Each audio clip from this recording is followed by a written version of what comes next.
Mr. Chairman, in 2010, the administration put together a working group to monetize the cost for a ton of carbon emissions to use the cost-benefit analysis rulemaking undertaken by all, that this rulemaking will be used by all agencies in the federal government. Then they reconvened this group again in 2013 to further increase what they call the social cost of carbon. They increased that amount by 50% in just 3 years.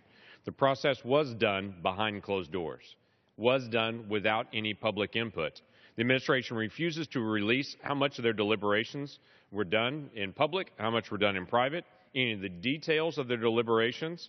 They refuse to release the way they used the scientific modeling, or even how who actually did the modeling for them, or even something as basic as the list of participants at the meeting, even when it was discussed. Months after releasing the report, and only after sustained pressure, the administration relented, put the document and the numbers up for public comment, a procedure that is routine for all the rulemaking processes. But the administration has continued to use the calculations that they said they set aside.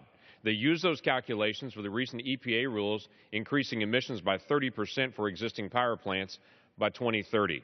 My amendment would prevent the Department of Energy from doing the same thing.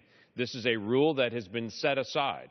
It is a number that has not been agreed to, and there was no public comment for. They cannot change a regulatory number without any notice and comment, without any public input. This would prevent them from doing that. The DOE rulemakings using the social cost of carbon have the potential to raise the cost for everyday activities and purchases for all Americans.